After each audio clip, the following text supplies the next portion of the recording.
Начну с главного. Я не против пикапа или пикаперов, так как полагаю, что если эта система существует, значит кому-то она нужна.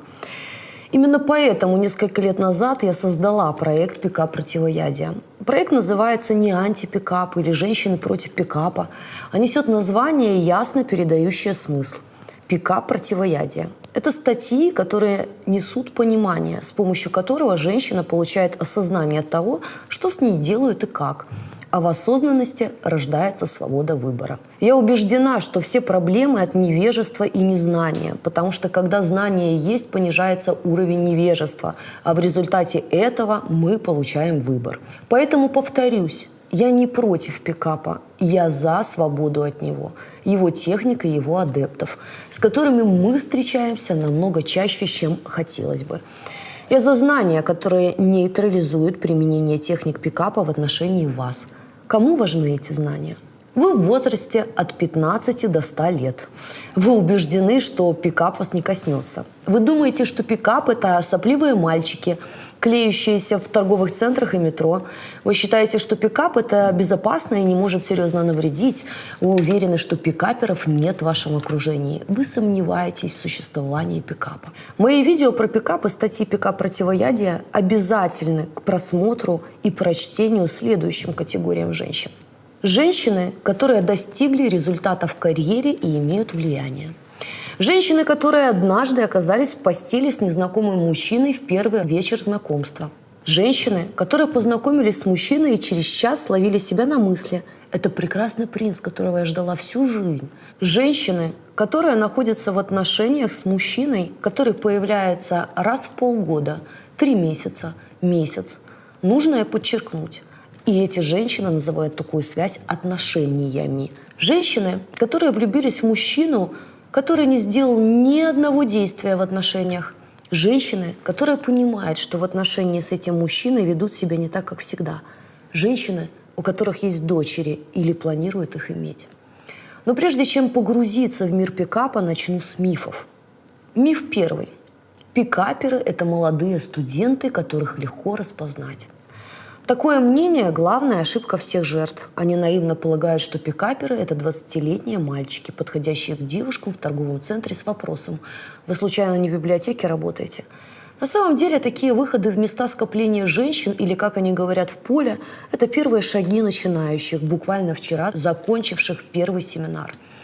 Реальность же намного более страшна.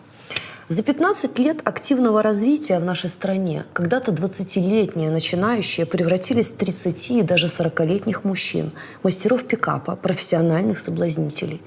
А если учесть то, что огромный пласт информации о пикапе и его техниках находится в открытом доступе в интернете, то количество мужчин, владеющих базовыми знаниями, увеличивается в разы.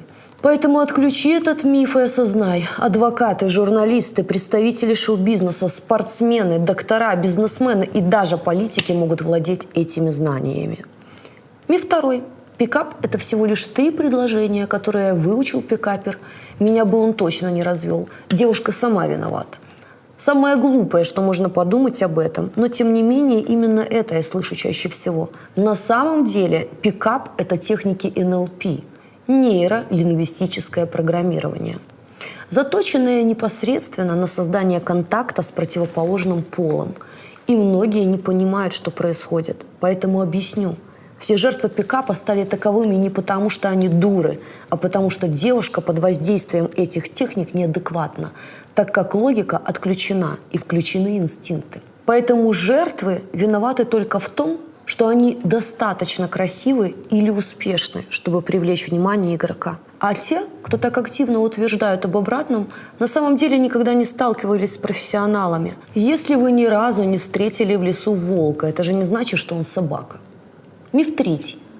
Пикапер – это такой мужчина, который спит с девушкой в первый вечер и исчезает. Вот в том-то и дело, что эта иллюзия приводит потом к болезненным травмам. Я знаю пикаперов, способных встречаться с девушкой месяц, прежде чем случится секс. Но когда он случился, и пикапер принял решение создать с жертвой отношения, то это намного страшнее, чем жертва фаста. Секс в первый вечер знакомства или свидания. Поэтому пикап – это намного больше, чем секс на одну ночь. а в фаст, как правило, играют начинающие. Те же, кто перешагнул рубеж за 100 женщин в своем списке, находятся в поиске других ресурсов от своих жертв. Какие ресурсы могут быть интересны игрокам? Как правило, их 3. Секс, эмоции и материальные ресурсы. Уверена, что у многих сейчас округлились глаза и по телу побежала волна электрического тока.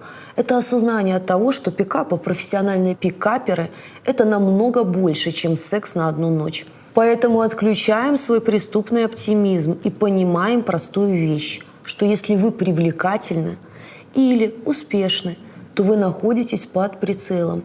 И, соответственно, чем выше ваша привлекательность по 10-бальной шкале, и чем выше ваш успех и влияние в каком-то направлении, тем чаще вы встречаетесь с подобными персонажами. С момента возникновения пикапа в 1992 году его техники развивались и трансформировались. Появилась своеобразная пикап-терминология, пикап-сообщества и форумы. Это мировое движение с миллионными оборотами, которое отпраздновало свое 25-летие. Поэтому да, пикап существует. Наиболее известная школа пикапа – Speed Seduction.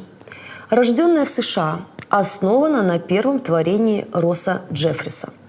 Росса нужно по праву считать папой всего пикапа, так как именно он основал самый первый в мире семинар по соблазнению. Вторая волна развития – это появление метода Мистери, в основу которой положена теория Эрика фон Марковика о важности демонстрации субъектом высокой ценности самца и направленная на порабощение успешных женщин. Существуют десятки школ, так как последователи пикапа откалывались от своего гуру и обязательно, обесценив его напоследок, создавали свое новое направление. Хотя по большому счету все везде одинаково, за исключением уровня агрессивности к женщинам. Существует и школа отечественного пикапа с интригующим названием РМС – русская модель эффективного соблазнения, являющаяся чем-то средним между методом Джеффриса и методом Мистери. Самым известным гуру отечественного пикапа я считаю Филиппа Богачева, создатель пикап-сообщества РМС и автор книги «Пикап-самоучитель по соблазнению», которая начинается с письменного отказа от ответственности. Также он является автором семинаров и еще нескольких книг. В центре идеологии РМС находится полная личная ответственность человека за происходящее в его жизни. В частности, считается, что и женщины, и мужчины вольны выбирать собственные эмоциональные реакции на происходящее с ними. То есть это вы виноваты в том, что не знаете техник пикапа, которые к вам применяют. Уверена, что эти видео и чтение статей «Пикап-противоядие» изменят это. Что же такое на самом деле пикап? И так ли все безобидно, как кажется незнающим женщинам? Пикап – знакомство с целью соблазнения. Это самая частая формулировка, используемая в статьях. Тем не менее, я ее считаю неполной. На мой взгляд, как минимум, она должна быть следующей. Пикап – знакомство с целью быстрого соблазнения, основанное на активации сексуального инстинкта или инстинкта размножения и продолжения рода с помощью применения техник НЛП, эриксоновского гипноза и ложной демонстрации качества альфа-самца. И вот здесь стоит углубиться в понимание составляющих коктейля под названием пикап. Нейролингвистическое программирование, также НЛП, это область практической психологии, изучающей структуру субъективного опыта людей, занимающаяся разработкой языка его описания, раскрытием механизмов и способов моделирования опыта с целью совершенствования и передачи выявленных моделей другим людям. Самым первым названием НЛП было метазнание, то есть наука о том, как устроены наши знания и опыт. Проще говоря, НЛП – это наука об эффективных моделях поведения.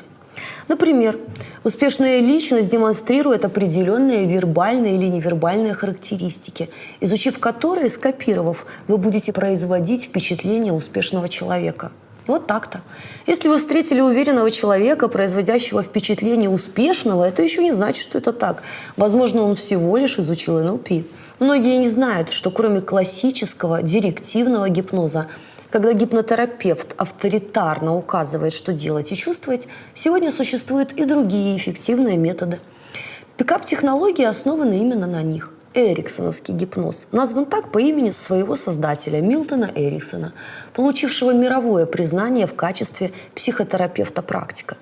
Его подход к измененным состояниям сознания лег в основу эриксоновского гипноза.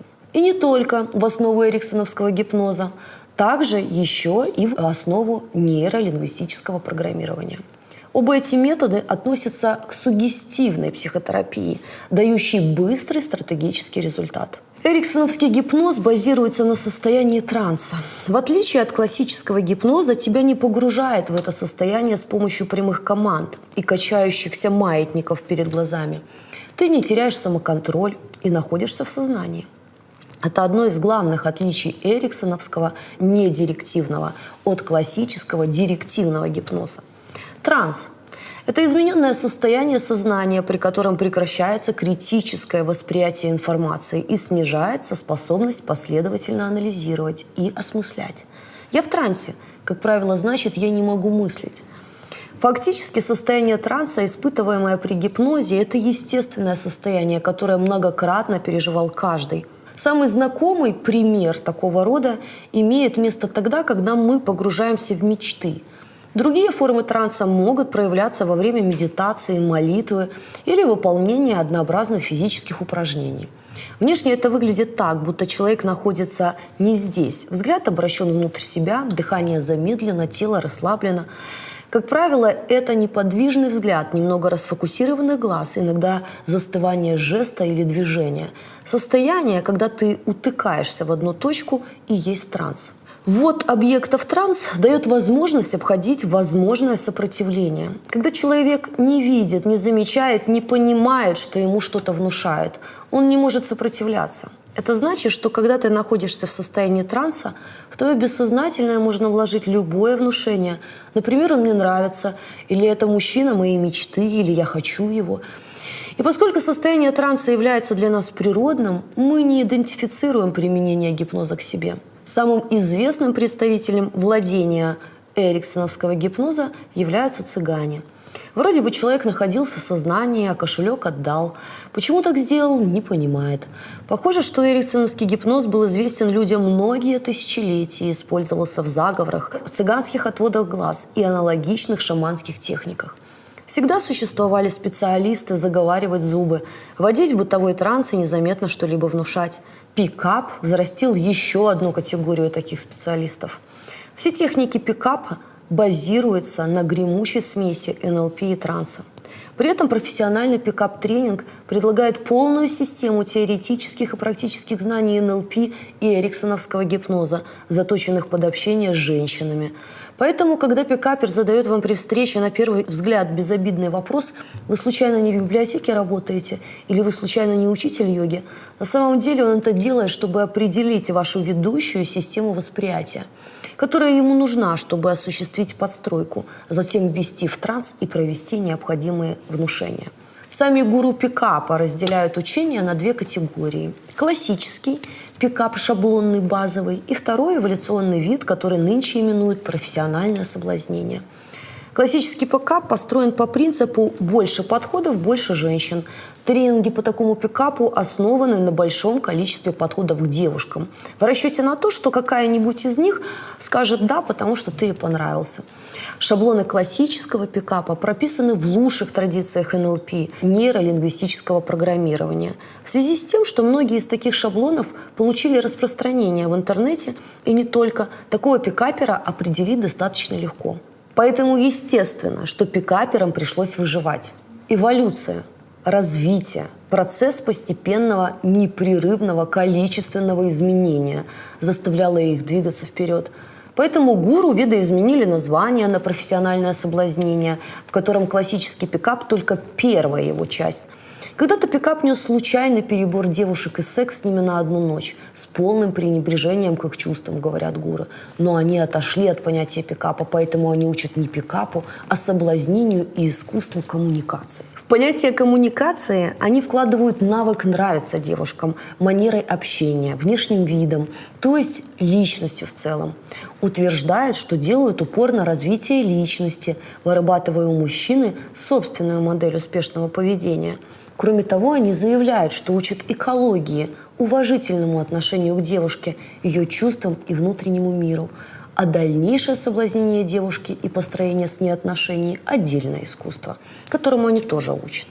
Об этом искусстве мы поговорим с вами обязательно в следующих видео.